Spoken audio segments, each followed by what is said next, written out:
Olá, tudo bem? Hoje nós vamos para a nossa aula de população, ou também conhecido como demografia, o estudo da população, né? Mais especificamente falaremos da população brasileira. Mas antes disso, nós vamos fazer um retrospecto dos conceitos mais importantes nessa área, porque ao longo do nosso trabalho nós vamos usar esses conceitos com uma certa frequência. Então é bom a gente conhecer um pouco a natureza de cada um deles, ok? Então, vamos começar falando um pouquinho sobre os conceitos de população absoluta e população relativa, também conhecido como densidade demográfica. População absoluta é o número total de habitantes de uma dada área, que pode ser um estado, uma região, um país, um continente, o mundo, né? O próprio número absoluto já deixa claro, né? Algo inteiro, total, né? Então essa é a população absoluta. No caso do Brasil, 210 milhões de habitantes, aproximadamente, né? A China, 1 bilhão e quase 400 milhões de habitantes. A Índia, 1 bilhão e 300, né? Os Estados Unidos, 330 milhões. Né? Entre os países mais populosos do mundo, nós teríamos esses que eu estou citando aqui, né? A China em primeiro, a Índia em segundo, com a perspectiva de superar a China até 2050, provavelmente, né? Porque a taxa de expansão da população indiana é maior. Temos os Estados Unidos, né? E depois teríamos a Indonésia e o Paquistão, que superou o Brasil. Né? Então o Brasil estaria hoje na sexta posição. Certo? O Paquistão tem 220 milhões, o Brasil tem 210, né? Está bem encostadinho ali, mas o Brasil estaria atualmente atrás do Paquistão também. Né? Esses são os países mais populosos do mundo. Né? O outro conceito é de população relativa ou densidade demográfica. O nome relativa já deixa claro, né? Se relaciona com algo. Né? Então é pegar a população total ou absoluta, dividir pela área disponível para ocupação. Veja que eu fui claro aqui em dizer disponível, não efetivamente ocupada. Ok? Então quando eu pego a população total de uma dada área, que pode ser um estado, uma região, um país, um continente, e divido pela área disponível para ocupação, eu tenho chamada densidade demográfica ou população relativa. Né? É pegar os 220 milhões de habitantes do Brasil e dividir pelo território brasileiro de 8 milhões e meio de quilômetros quadrados. Né? Daria algo em torno de 24 habitantes por quilômetro quadrado aproximadamente. Né? E assim sucessivamente. Okay? Então isso é densidade demográfica. Quando você tem uma densidade demográfica elevada, você diz que o país é densamente povoado. Quando você tem uma densidade demográfica baixa, você diz que o país é fracamente povoado. Veja que eu usei densamente ou fracamente povoado. Né? Aqui nós estamos indo para o terceiro conceito, o conceito de povoado e não povoado, né? Que é um conceito relacionado com a densidade demográfica. Se a densidade é alta, eu diria que o lugar é povoado. Mas para não confundir com quando eu falo que o lugar tem baixa densidade, eu diria que ele é despovoado. Mas isso pode ser confundido com desocupado. Então, para não gerar essa confusão, a gente costuma trabalhar com os advérbios de intensidade. Então, se a densidade demográfica é alta, eu digo que o lugar é densamente povoado. Se a densidade demográfica é baixa, eu digo que o lugar é fracamente povoado. Então, evita-se usar o termo povoado isoladamente. Não está errado, mas evita-se usar para não gerar confusão com ocupado e não ocupado. Ok? E um outro conceito, que seria o quarto que a gente está tratando aqui, associado aos dois primeiros, é o conceito de populoso e não populoso, que se relaciona com o conceito de população absoluta. Ok? Então, se a população absoluta é alta, o lugar é populoso. O Brasil é um país populoso. A China é populosa. Os Estados Unidos são populosos. Agora, se a população absoluta é baixa, eu digo que o lugar não é populoso. O Canadá não é populoso. Certo? Porque a população canadense, 30 milhões de habitantes. Né? Então, não é populoso. Ok? Então, aqui nós tratamos de 4 conceitos. O conceito de população absoluta, número total de habitantes. Densidade demográfica ou população relativa, número de habitantes por quilômetro quadrado. Se a população absoluta é alta, o lugar é populoso. Se ela é baixa, não é populoso. Se a densidade é alta, é densamente povoado. Né? Se a densidade é baixa, é fracamente povoado. Né? O Brasil é fracamente povoado. Né? E é populoso. Um país pode ser populoso e fracamente povoado. É o caso do Brasil. Um país pode ser populoso e densamente povoado. É o caso da Índia, né? Que tem mais de 300 habitantes por quilômetro quadrado. Um país pode ser não populoso e densamente povoado. É o caso dos Países Baixos, da Holanda, que tem uma densidade alta e não é populosa, né? E um país pode ser não populoso e fracamente povoado. É o caso do Canadá. Então, qualquer dessas variáveis se combinam, ok? Tudo é possível aí. O detalhe, não vamos confundir densidade demográfica com má distribuição ou boa distribuição da população. Não tem nada a ver.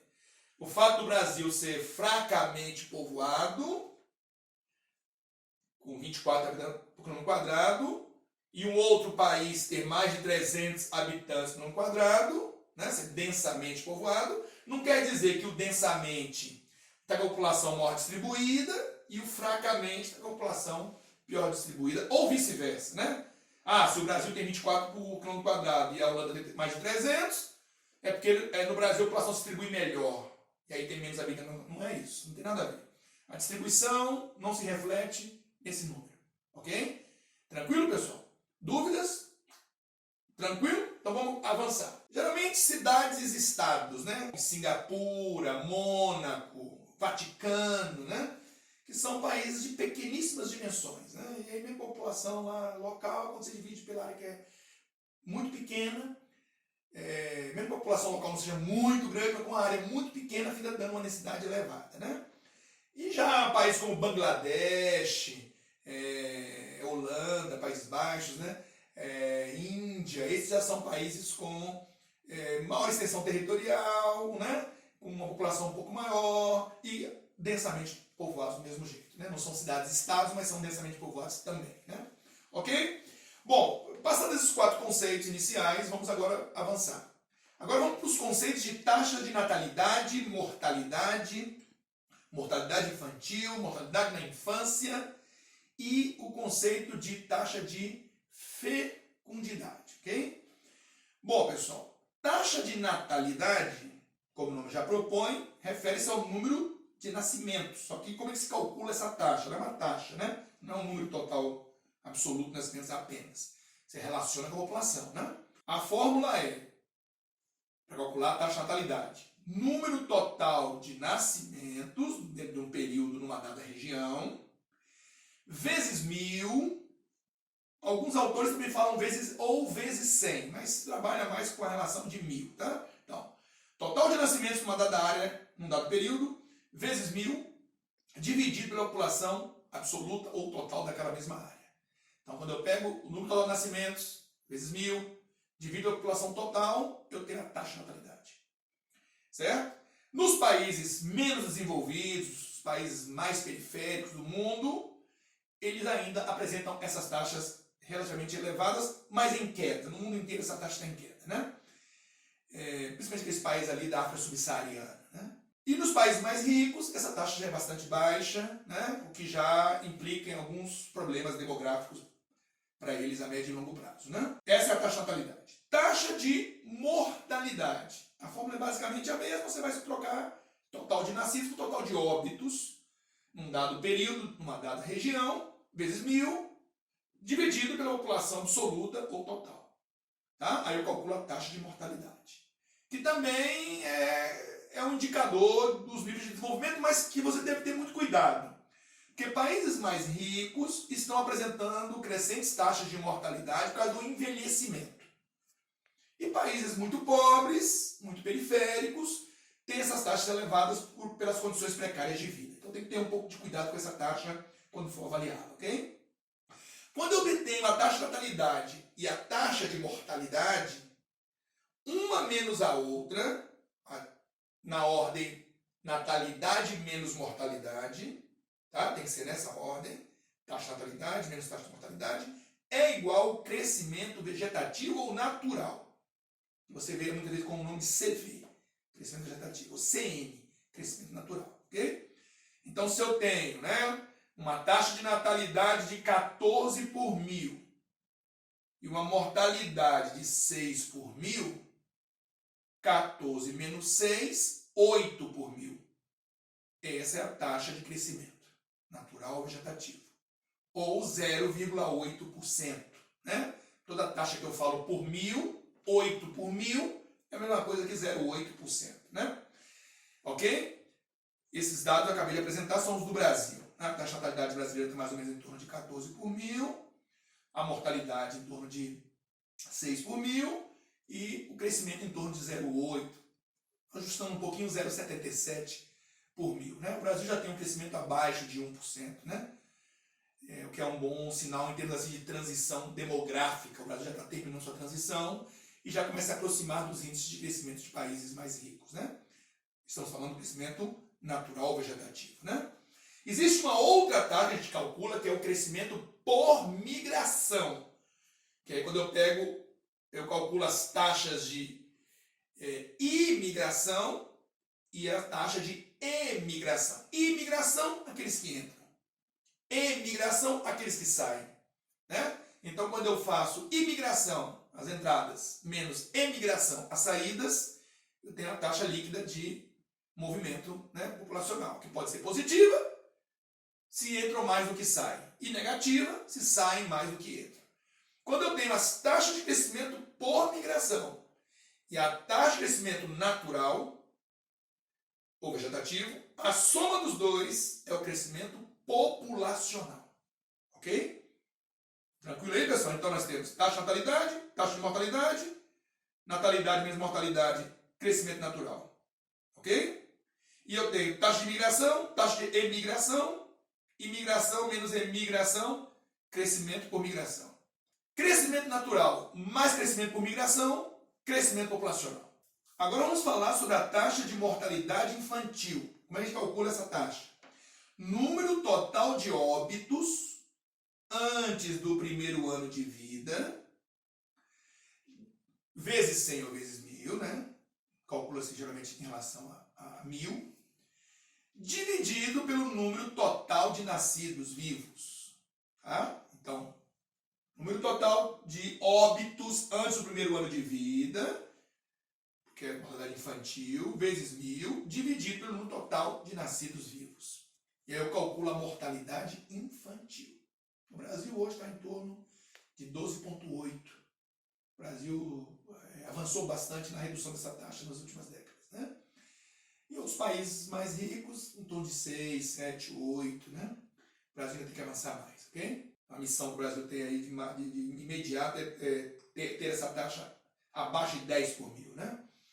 Nós temos que avançar nisso. Temos também a taxa de mortalidade na infância, que é você pegar o número de óbitos em crianças entre 0 e 4 anos, vezes 1.000, dividido pelo número total de crianças nascidas vivas. Aí você tem a mortalidade na infância. Na infância você calcula com crianças de 0 a 4 anos.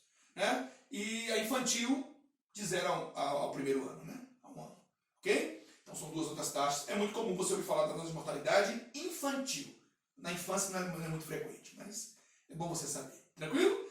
E outra coisa é a taxa de fecundidade, né? Que aí você calcula, ou também conhecido como número de filhos por mulher, que você calcula com o número total de nascimentos dividido, aí não tem vezes 100 ou vezes 1.000, tá? Porque o resultado final não é por 100 nem por 1.000, o resultado final é número de filhos por mulher. Então você pega o número total de nascimentos vivos e divide pelo número total de mulheres em idade reprodutiva, que se considera de 15 a 49 anos. Então, ao pegar o número total de nascidos e dividir pelo número total, não tem vezes 100 vezes 1.000, tá? É apenas número total de nascimentos vivos, dividido pelo número total de mulheres entre 15 e 49 anos, que é a idade considerada reprodutiva, né? A média, né? Aí eu obtenho o número de filhos por mulher. E aí tem aquela marca clássica, né? Que é o 2,1 filhos por mulher. Quando qualquer lugar que está com taxa inferior a 2,1 filhos por mulher, isso aponta para uma estagnação demográfica futura. E um futuro mais distante a um declínio demográfico, se não for revertido, ok? O Brasil hoje já tem 1,7 filho por mulher. Então o Brasil já está abaixo da taxa de reposição demográfica, que é 2,1. Você pode estranhar esse 1,7 ou 2,1, né? Ninguém tem 2,1 filho, né, professor? Será que aquele ponto é meu irmão, aquele meu irmão mais atrasado lá em casa, lá, mais lento? Não tem nada a ver, né? O 2,1 filho por mulher é uma estatística, né? Você está pegando um número dividido por outro, vai dar número quebrado. Por que o 2,1 garante a reposição? Porque um repõe o pai e o outro repõe a mãe, né? Quando morrem. E o 0,1 corrige, é uma correção estatística para as mortes precoces, ok? Por isso que o 2,1 é um número divisor d'água, né? E aí o mundo todo caminha para reduzir sua taxa de fecundidade, né? Essa é uma tendência mundial. Inclusive os países mais pobres, né? Também estão reduzindo, né? Tranquilo? Então essas são as taxas a taxa de fecundidade. Ok, pessoal? Então esses são conceitos que a gente vai utilizar muito ao longo do estudo. Existe um conceito que também é bom você saber, chamado superpovoado ou superpovoamento, que não se relaciona com aquele densamente povoado, não, é diferente. Um lugar superpovoado é quando ele tem um número de habitantes superior às condições socioeconômicas, empregatícias, né, para o sustento daquela população. Quando essa população está acima das condições socioeconômicas para mantê-la, você tem um lugar superpovoado. Não interessa o número total de habitantes que você tenha. Tá? Então, às vezes, um Japão com mais de 300 habitantes por quilômetro quadrado não é superpovoado.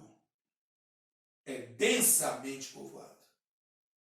O Brasil, com 24 habitantes por quilômetro quadrado, é fracamente povoado, que a densidade é baixa, mas é superpovoado, que a população brasileira não tem, toda ela, as condições socioeconômicas necessárias para ter uma vida digna, né? Entendeu? Então o conceito de superpovoamento não se relaciona com densidade demográfica, mas é um conceito importante também. Tranquilo, pessoal? Beleza? No estudo da população, a gente, essa parte inicialmente é conceitual, né?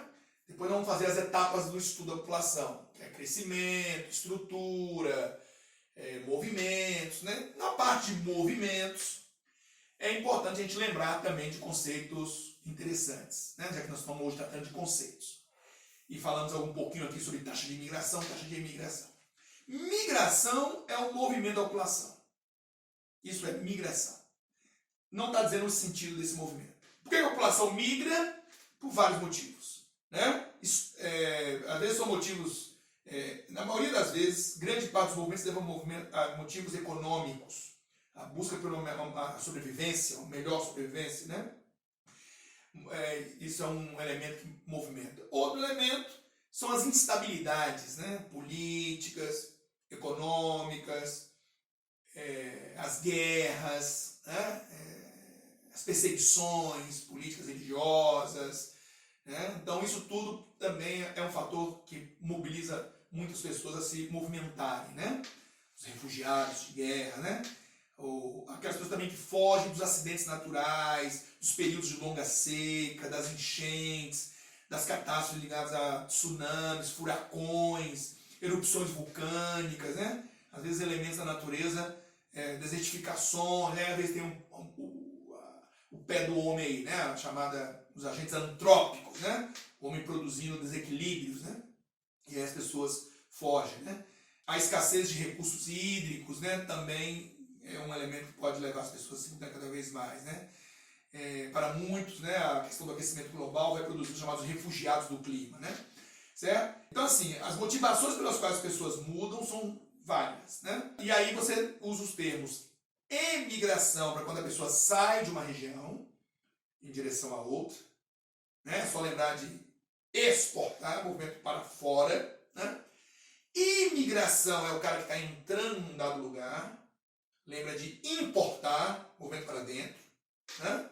As migrações podem ser classificadas também como nacionais, né? Ou internas, internacionais, né? Ainda posso falar se ela é, por exemplo, ela é uma migração nacional, eu posso chamá-la de intrarregional, interregional, né? Intra dentro da mesma região, inter de uma região para outra, né? postos ao mesmo tempo a migrações intra ou intercontinentais, né? Então assim, você pode agregar outros termos, né, ao termo migração, né? Outro movimento, que é bom a gente relembrar os conceitos aqui, né? Os movimentos, por exemplo, nomadismo, né, que é um movimento de constante deslocamento da população, né? Que são aqueles povos nômades, ciganos, povos circenses, né? Grupos circenses, povos das áreas desérticas do Oriente Médio, do Saara na África, da Ásia Central, né? Tuaregues, né, por exemplo, no Saara, né, que são povos que vivem o tempo todo, montam acampamento, passam um tempo ali, depois desmontam o acampamento, né, deslocam-se para outra área, são povos nômades, né. Outra coisa, temos o movimento pendular, que é a ida e vinda diária, geralmente das periferias, nas famosas cidades dormitórios, para o centro, onde as pessoas trabalham, né, esse movimento diário de ida e vinda. Temos também a transumância, né? Que é um movimento motivado por mudanças sazonais, né? Ligado às estações do ano, né? Geralmente mudança de verão para inverno, de chuvoso para seco, né? De calor para frio. São as chamadas transumâncias, né? Do jeito que na Amazônia foge das enchentes, né? Do rio Amazonas, sobe para as terras mais altas, na terra firme, né? Aí quando a enchente passa, ele desce para a várzea, né, para plantar seu arroz e tudo mais, né? Ou sai do sertão do Nordeste na seca, vai para a zona da mata nordestina, que é no litoral, interrompeu a seca, ele volta para o sertão, né? Lá no interior é outro tipo de movimento de transumância, ok? Existe também o êxodo rural, né? Quando as pessoas saem do campo para a cidade, né? Que é um movimento que mudou a cara do Brasil, né? Principalmente a partir da década de 50, 60, 70, né? O Brasil viveu muito essa movimentação. O êxodo urbano, né? Que é quando a pessoa sai do meio urbano para o meio rural. Não é muito comum, né, esse movimento, mas o sucesso do agronegócio no interior do Brasil produziu algum tipo de movimentação nesse sentido, de pessoas foram se empregar na zona rural, trabalhar nas grandes fazendas, né? Profissionais da área de agronomia, técnicos, né? Tudo mais. Talvez do urbano. Existe o urbano, né? Que você sai de uma cidade para outra. O Brasil vive muito isso, né? Pessoas que saem das grandes metrópoles para as cidades médias, né? Que saem das pequenas cidades para as cidades médias, né? O movimento em direção às cidades médias no Brasil é muito grande, né? Uma interiorização do povoamento, a descentralização da indústria, produziu esse movimento também, né? Tem o rural, né? Você sai de uma zona rural que está em decadência, ou está sofrendo um problema de ordem natural, né? Uma seca prolongada, né? Ou um processo de desertificação, ou está sendo modernizada, mecanizada intensamente, né? E aí libera essa mão de obra que sai de uma zona rural e procura uma outra zona rural onde ela ainda é útil, né? Certo? Ou vende terras numa área mais cara e compra terras em áreas mais baratas. Isso foi muito feito pelos sulistas, né, que deixaram ali o sul do Brasil e vieram para o centro-norte do país, né, nos anos 60, 70 e meados dos anos 80, né? Aquela migração de gaúchos, catarinenses, né, paranaenses, né, Mato Grosso do Sul, Mato Grosso, Rondônia, sul do Pará, né, Goiás, ok? Então isso é o rural, né?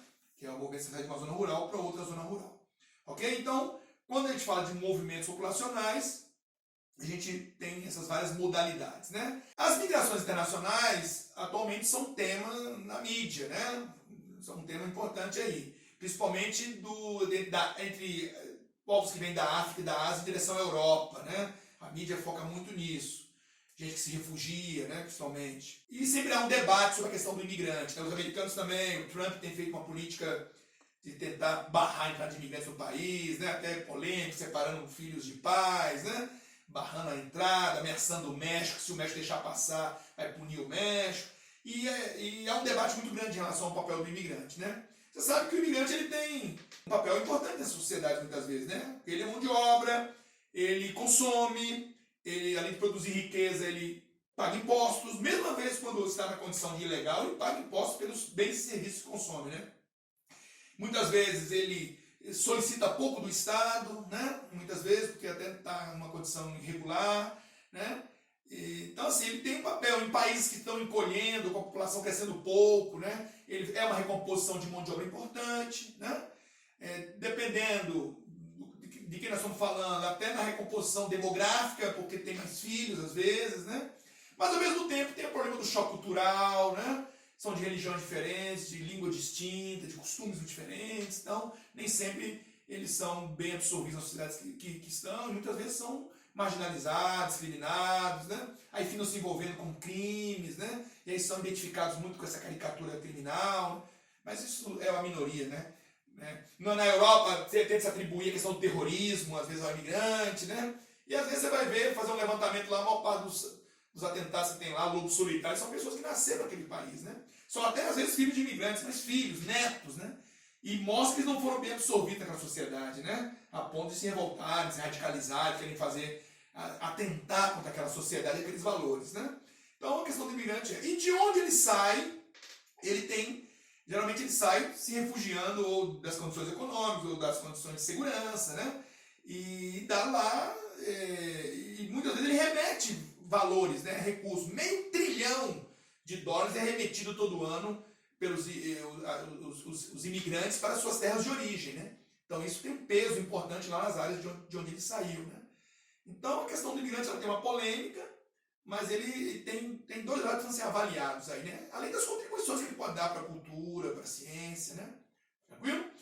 Bom, com isso encerramos a nossa aula de conceitos, ok? Fizemos um balanço geral desses conceitos todos, e na próxima aula a gente começa a estudar população mais segmentado pelos temas que a gente precisa discutir, que é crescimento, estrutura, movimentos, ok?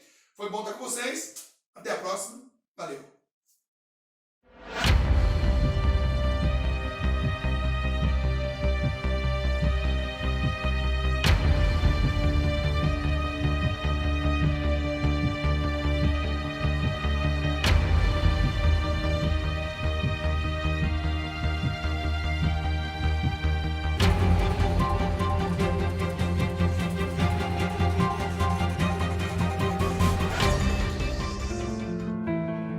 Look at their faces. Faces of loss. Homes, villages, even countries lost. Their harrowing stories are of fear and flight and courage. In 2015, 3.2 million were seeking asylum, the highest number in history. There were 21.3 million refugees, the highest number since the 1990s. And 40.8 million were displaced in their own country, the highest number ever. A total of 65.3 million people. Forced displacement has doubled in less than 20 years. From 33.9 million to more than 60 million people forced from homes, driven to flee. This is their testimony. أقل شيء هي أبوي راح لليوم ما بنعرفه، ما هي الطيب ما بنعرفه. شو صار مع أبوك اللي راح بالأحداث. Yo me vine a alojarme acá porque perdí un hijo, me mataron un hijo. Y yo pensaba que también. Increasingly, this affects each one of us. In 2015, one of every 113 people on the planet was either seeking asylum, internally displaced, or a refugee.